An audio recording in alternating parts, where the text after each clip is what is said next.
My wife looked me in the eyes after 26 years of marriage and told me I was nothing without her. She signed the divorce papers, smiled across the table, and said I should be grateful she was letting me walk away peacefully. She thought she had just thrown away a broken man. She had no idea that 3 minutes after I left that courthouse, the limousine waiting outside was not taking me away from my old life. It was bringing me back to the one I built. My name is Damian Carter, and the day my wife divorced me was the day everyone finally learned who I really was. The courtroom was colder than I expected, not because of the air conditioning, because after 26 years of marriage, the woman sitting across from me looked at me like I was a stranger. Vanessa Carter adjusted the sleeve of her expensive jacket, glanced down at the papers in front of her, and smiled the way someone smiles when they believe they have already won. The judge asked if we both understood the agreement. Vanessa answered immediately, yes. Her voice was calm, confident, almost relieved. I waited a moment before answering. Yes. That was all I said. I could have said a lot more. I could have explained the years we spent building a life together. The nights we stayed awake wondering how we would pay the bills. The first apartment we rented with furniture we bought piece by piece. The promises we made when we had nothing except hope. But some things do not need to be defended in a courtroom. Some truths do not become more valuable because you explain them to people who have already decided what they want to believe. Vanessa gathered her papers and looked at me. You know, Damian, this is probably for the best. I looked at her. For who? She paused, just for a second. Then she looked away. For both of us. I almost smiled. Not because it was funny. Because I finally understood something I should have understood a long time ago. Sometimes, a person does not leave because you failed them.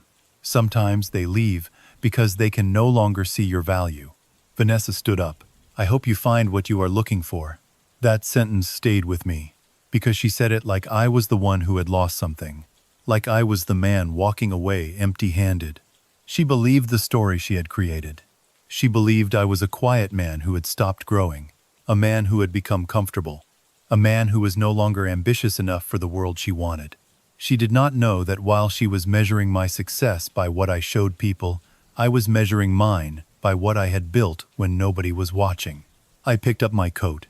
I did not argue. I did not ask her to reconsider. I did not give her the emotional scene she expected. I simply walked out. The courthouse doors opened in front of me, and the afternoon sunlight hit my face. For the first time in months, I felt like I could breathe. Not because the marriage was over. That part hurt. 26 years does not disappear because two people sign a document. It hurt because I remembered who Vanessa used to be. Before the expensive clothes. Before the private events. Before she started looking at our quiet life like it was something embarrassing. She was the woman who sat beside me on the floor of our first apartment eating takeout from a paper container because we could not afford a dining table. She was the woman who believed in every idea I had. The woman who told me that one day people would understand what I was capable of. Somewhere along the way, she stopped believing. Or maybe she only believed when there was something she could gain.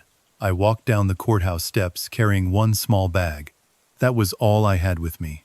A few personal items, my old leather notebook, my father's watch, and the same quiet confidence I had carried long before anyone knew my name. A few people passing by looked at me. They probably assumed what everyone assumes when they see a man leaving a divorce courthouse alone. They assumed I was defeated. They assumed I was starting over. They assumed the best years of my life were behind me. They were wrong. I reached the sidewalk. Then I heard something. A low engine. Smooth. Powerful. A black limousine slowly pulled toward the curb. Not a taxi. Not a rideshare. A limousine. For a moment, I simply stood there. The driver stepped out wearing a dark suit. He walked around the vehicle and opened the rear door. Then a familiar voice called my name. Damian. I looked up. Marcus Reed stepped out. 62 years old. Chairman of the board of Carter Urban Systems. A man who had known me before anyone knew what I had created. He looked at me carefully. Not with pity. With respect. You ready to come home? Those words hit differently than I expected. Because I had spent the last year feeling like I was losing everything. My wife. My family. the life I thought I was protecting. But Marcus knew something Vanessa did not. I was not leaving my life behind. I was finally returning to it. I placed my bag in the car and looked back once at the courthouse. Vanessa was still inside. She was probably celebrating, probably telling Ethan Caldwell that everything had gone exactly according to plan. She probably believed the quiet man she left behind was gone forever. She did not know that the quiet man she underestimated was the same man who had built the company Ethan was trying to take from her. And she was about to discover the biggest mistake of her life. Not because I became someone new, because I had been someone she never bothered to understand. Before Vanessa Carter became the woman who walked away from me, she was the woman who believed in me when nobody else did. That was the part that made the divorce harder. Not the paperwork. Not the lawyers.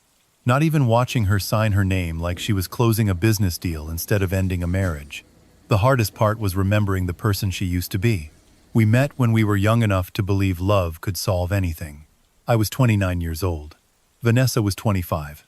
I was working long hours, taking every opportunity I could find, trying to turn ideas in my head into something real. Back then, I did not have a company.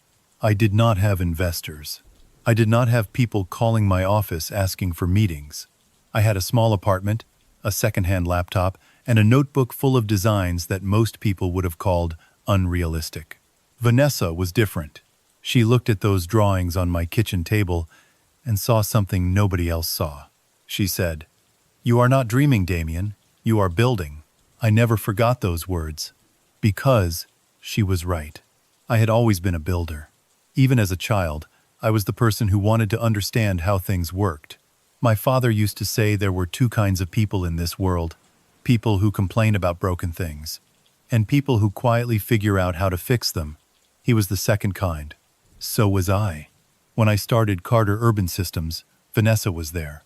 Not in the boardroom, not signing contracts, not making business decisions, but beside me. She sat with me during the nights when I was trying to convince investors that smarter construction technology could change how cities were built. She brought me coffee when I worked until sunrise. She celebrated the first contract we won like we had already conquered the world. At the beginning, she never cared about what I had. She cared about who I was becoming. That changed slowly, and the most painful things in life usually do. They do not break all at once. They crack quietly. The first crack came when Vanessa started spending more time around people who measured success differently. People who looked at homes, cars, and social circles as proof of someone's worth. At first, I did not think much of it. Everyone changes. Everyone grows. I understood that. But growth and forgetting where you came from are not the same thing. Vanessa began attending more events, more private dinners, more gatherings with executives and investors. She started saying things like, "You need to think bigger." I always laughed because I thought she was encouraging me. I thought she was reminding me of the ambition I already had. I did not realize she was comparing me to the people around her. One evening, she came home from a dinner with Ethan Caldwell. At the time, I did not know Ethan would become the biggest threat to everything I built. I only knew he was a successful investor who seemed to have an answer for every problem. He was charming, confident, the kind of man who walked into a room and immediately made people believe he belonged there. Vanessa talked about him often. At first, it was harmless. "Ethan thinks the company should expand internationally. Ethan says your industry is about to explode. Ethan knows people who could help you." I listened, because I trusted my wife. That was my mistake. Not trusting her, trusting that she valued the same things I did. One night, I was sitting at the kitchen table reviewing company reports when Vanessa looked at me and said something I never forgot. "You know what your problem is, Damian." I looked up. "What?" "You are comfortable being respected by people who don't matter." I closed the folder in front of me. "What does that mean?" She sighed. "It means you are happy being the quiet guy everyone likes, but there are people out there playing a bigger game." I studied her face, because for the first time, I realized she was not talking about my company. She was talking about me. She had started seeing my patience as weakness, my privacy as a lack of ambition, my humility as something holding me back. I wanted to tell her she was wrong. I wanted to explain everything, but I stopped myself. Because sometimes, Explaining your value to someone who has already decided you have none is a battle you cannot win. Over the next several months, I noticed things. Small things. The kind of things most people ignore. Vanessa started locking her phone. She never used to do that. She began asking questions about my business that were not normal questions from a spouse. Not, "How was your day?" Not, "Are you stressed?" Instead, "How many shareholders do you have? How much control do you personally maintain? What happens if someone wants to buy into the company?" At first, I thought she was simply becoming interested. Then I noticed she was not asking because she cared. She was asking because someone else wanted answers. That was when I started paying attention. Not because I was suspicious of my wife. Because after 30 years of building businesses, I understood one thing. Patterns matter. One strange event can be a coincidence. A dozen strange events become a warning. I began reviewing things quietly, not secretly, carefully. There is a difference. I looked at access records. I reviewed company communications. I watched who was suddenly interested in Carter Urban Systems. And that was when I saw Ethan Caldwell's name appear more often than it should. He had been contacting board members. He had been asking questions about future leadership. He had been positioning himself as someone who could help modernize the company. But there was something Ethan did not understand. Carter Urban Systems was not a company built only on numbers. It was built on relationships, trust, and 30 years of decisions. He thought he was buying a company. He did not realize he was walking into a room where everyone already knew who built it. The strange thing was Vanessa still believed she was leaving me.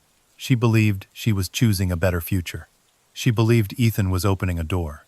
What she did not know was that Ethan was not opening a door for her. He was using her as the key, and she had no idea what door she was actually unlocking. The limousine doors closed behind me, and for the first time in a long time, I allowed myself to stop pretending everything was fine. Marcus Reed sat across from me in silence. That was one thing I always respected about Marcus. He never filled quiet moments just because they made other people uncomfortable. He understood that silence was sometimes where the truth lived. The city moved past the tinted windows as we drove away from the courthouse. Atlanta looked exactly the same. The same streets, the same buildings, the same people rushing through another ordinary afternoon. But my life had changed in a single signature. 26 years, Marcus finally said. I looked out the window. Yes. You really thought you could walk away from all of it? I knew what he meant. Not the marriage. The company. The legacy. The work. I smiled slightly. I never walked away from it. Marcus nodded. That is what I told the board. I looked back at him. What did you tell them? That Damian Carter did not disappear. He stepped back. Those words carried more weight than he probably realized. Because that was exactly what I had done. 7 years earlier, I made a decision that almost nobody understood. I removed myself from the public face of Carter Urban Systems. Not because I was tired. Not because I was losing interest. Because I wanted to know what would happen if the company stood without my name attached to every decision. I wanted to build something that could survive beyond me. A lot of founders never learn that lesson. They build companies that depend on their presence. I wanted to build one that depended on its principles. Marcus handed me a thin folder. I recognized it immediately. The same folder I had asked Olivia Grant to prepare months earlier. You were right, Marcus said. About Ethan? He nodded. He moved exactly the way you predicted. I opened the folder. Inside were copies of board communications, investment proposals, and tournelle message. Documents showing Ethan had been quietly positioning himself as the person who could save Carter Urban Systems. I looked through the pages. The interesting thing about people like Ethan was that they rarely believed they were doing something wrong. They called it strategy. They called it opportunity. They called it business. But greed has a way of revealing itself when you follow the numbers long enough. Vanessa knew? Marcus asked. I stayed quiet. That was the hardest question, because I still did not know the answer. Did Vanessa know she was helping him? Or did she simply want so badly to believe in the life Ethan promised that she ignored the warning signs? Sometimes people do terrible things because they are cruel. Other times, they do terrible things because they are desperate to become someone else. Neither excuse makes the damage disappear. But understanding the difference matters. She knew enough, I finally said. Marcus looked at me. That is a difficult place to be. It is. Because you still care about her. I did not answer. I did not need to. Marcus had known me too long. He knew there was a difference between forgiveness and forgetting. I could forgive someone and still protect myself from them. The limousine turned onto the private road leading toward Carter Urban Systems headquarters. I watched the building appear in the distance. Glass. Steel. 30 floors reaching into the Atlanta skyline. To most people, it was a successful company.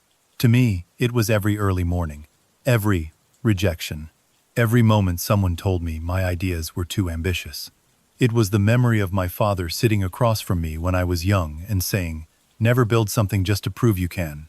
Build something that helps people after you are gone." That sentence shaped everything. When we arrived, Marcus opened the folder again. There is something else. I looked at him. What? Ethan believes the divorce gave him an advantage. I almost laughed. Why? Because he thinks you are emotionally distracted. That was the mistake people always made with quiet people. They assumed calm meant unaware. They assumed patience meant hesitation. They assumed kindness meant weakness. I had spent my entire life watching people reveal themselves when they believed nobody was paying attention. Ethan was no different. "Where is Olivia?" I asked, waiting upstairs. When we entered the building, employees turned as I walked through the lobby. Some recognized me immediately. Others looked confused. The founder who had disappeared years ago had just walked back into the company he created. I did not stop to make an announcement. I did not need applause. The people who mattered already knew. Upstairs, Olivia Grant was waiting inside the conference room. She was one of the few people who had known the entire truth from the beginning. She stood and handed me another document. "Before we discuss Ethan, there is something about Vanessa you need to see." I looked at her. "What is it?" She hesitated. Not because she did not want to tell me, because she knew it would hurt. This was filed 3 weeks before the divorce. I read the document. My expression did not change. But inside, something shifted. It was not anger. It was disappointment. Vanessa had requested information about my ownership structure. Not as a wife. Not as a partner. As someone preparing for a negotiation. She thought I was hiding money, I said. Olivia shook her head. No. She placed another file on the table. She thought she was preparing herself for what came next. I opened it, and there it was. The beginning of the plan. Ethan had not approached Vanessa because he loved her. He had approached her because he believed she could get him closer to Carter Urban Systems. My wife had not just fallen in love with another man. She had become part of a strategy. Marcus leaned forward. "Damian, what do you want to do?" That was the question everyone expected me to answer with anger. They expected revenge. They expected me to destroy Vanessa. Destroy Ethan. Make them feel the same pain I felt. But after everything I had built, I learned something important. Anyone can destroy. Building requires more. I closed the folder. We let them finish. Olivia looked surprised. "You want to wait?" "Yes." "Why?" I looked through the glass wall at the city below. Because people who believe they are winning always reveal more than people who know they are losing. Nobody said anything. Because they understood. I was not waiting because I was powerless. I was waiting because the truth was not finished exposing itself. And Vanessa was about to discover something Ethan never told her. The man she thought she had left behind was not trying to get his life back.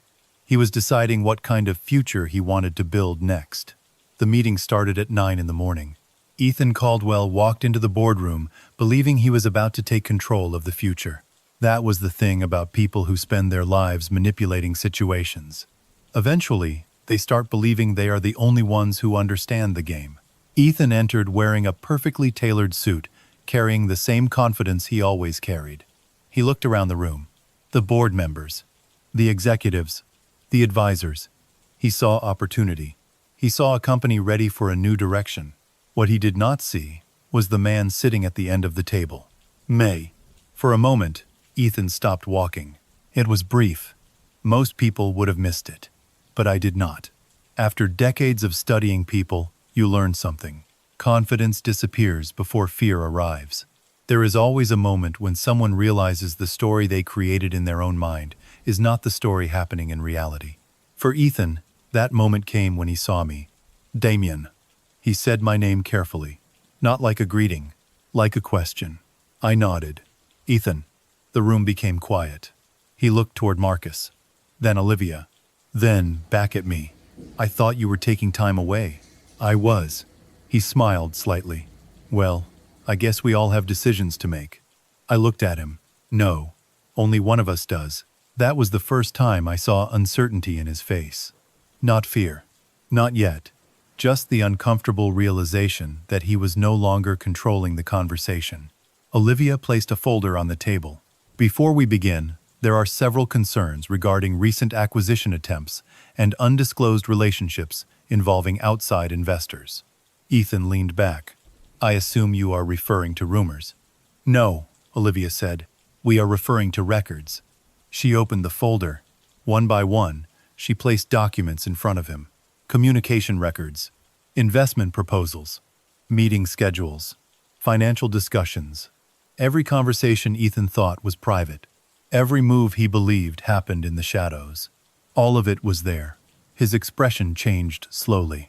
Because people like Ethan understand evidence. They understand numbers. They understand that facts are difficult things to negotiate with. You had access to these? He asked. Olivia looked at him. We did not need access.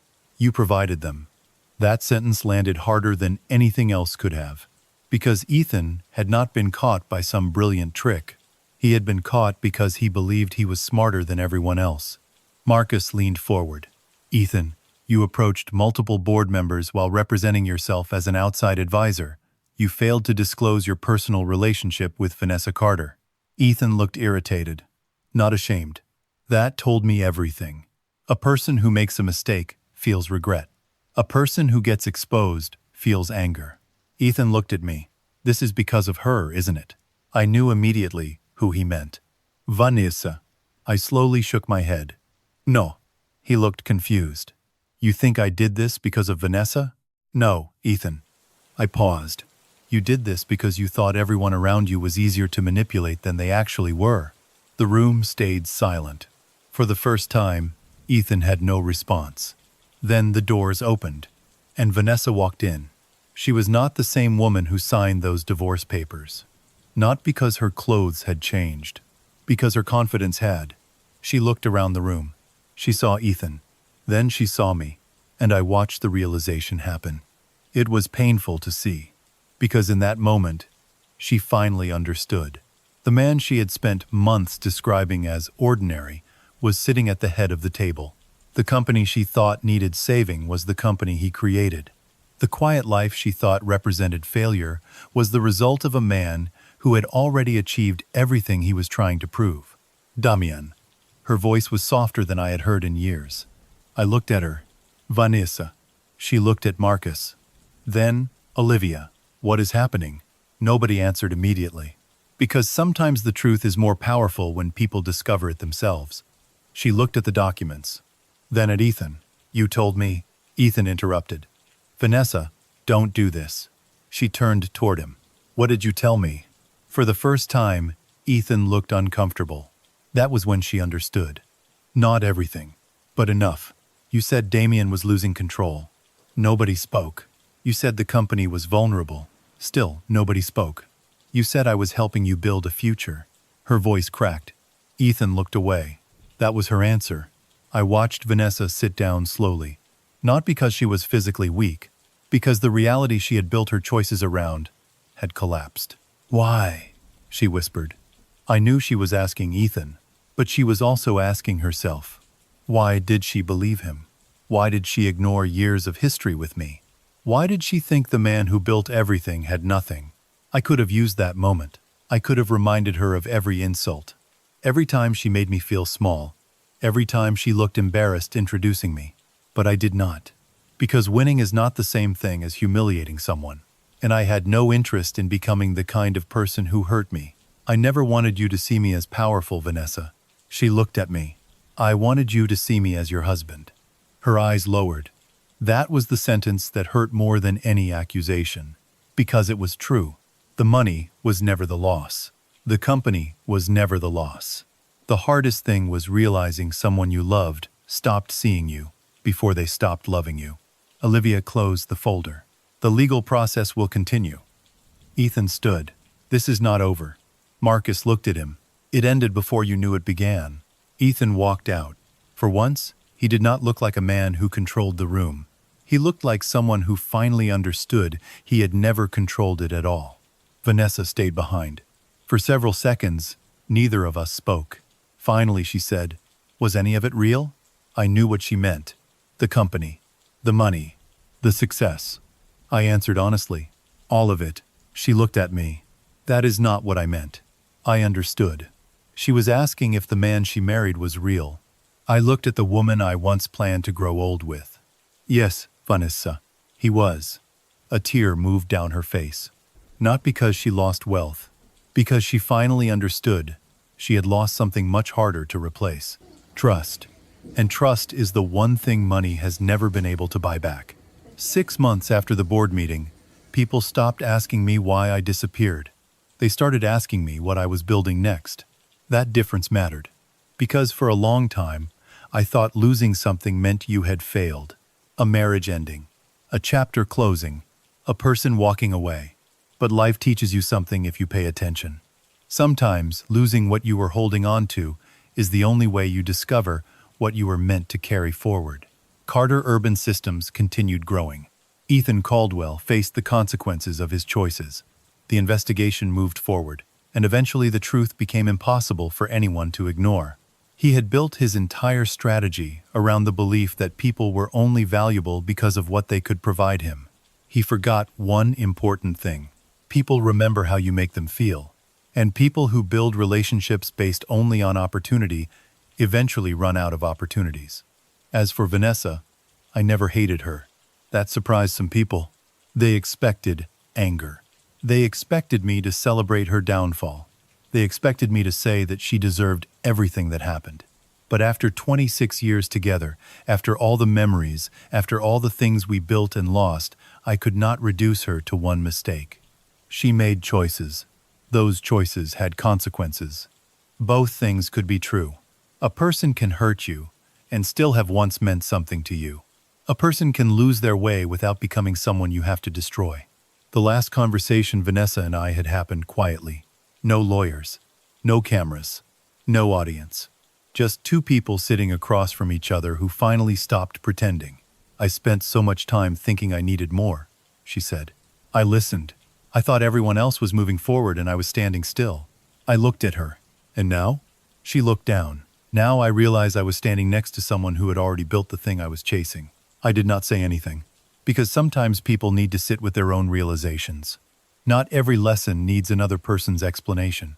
Before she left, she looked at me and asked, "Were you ever going to tell me?"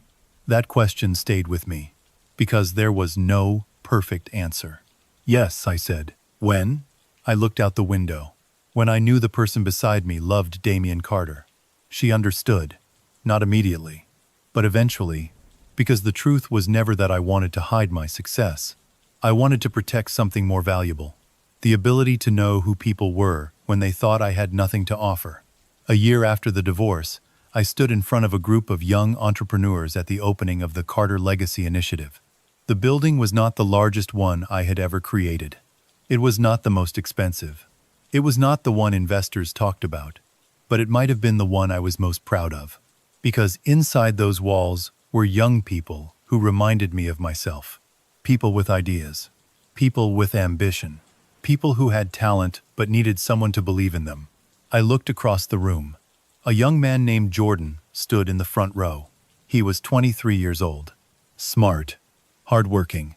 Full of ideas. But uncertain. The same way I had been decades earlier. After the ceremony, I called him over. "Your father gave me something when I was younger," I told him. Jordan looked curious. I reached into my pocket and pulled out my father's old watch. The same watch I carried through my divorce. The same watch I held when I walked away from the courthouse. The same watch that reminded me where I came from. "I cannot give you everything you need," I said. But I can give you something better. He looked at the watch. What? Proof that someone believed in you before everyone else did. I placed it in his hand. He looked shocked. Mr. Carter, I can't take this. I smiled. My father gave it to me when he thought I needed confidence. I paused. Now I think you need it. He held the watch carefully. And in that moment, I understood something my father had tried to teach me my entire life. Legacy is not what you keep. It is what you pass on. Years earlier, Vanessa believed I was losing everything because I walked away quietly. She thought silence meant defeat. She was wrong. Sometimes silence is what happens when a person has nothing left to prove. The world often notices the loudest people, the ones who announce every victory, the ones who need everyone to know what they achieved. But some of the strongest people you will ever meet are the ones who keep building when nobody is watching, the ones who keep their promises when nobody is rewarding them, the ones who choose dignity when revenge would be easier. I used to think my greatest achievement was building a billion-dollar company. I was wrong. My greatest achievement was becoming the kind of man my father hoped I would become. A man who could lose something and still remain whole. A man who could be hurt and still choose kindness. A man who could walk away without saying a word because he already knew who he was. If there is one thing I hope you remember from my story, it is this. Never confuse a quiet person with a powerless person. Some people are silent because they have nothing to say. Others are silent because they are still building something the world has not seen yet. And sometimes, the person everyone underestimates is the person who has been holding everything together all along. If this story reminded you of someone in your life, someone who kept going when nobody noticed, share their story. Because the people who build quietly deserve to be remembered.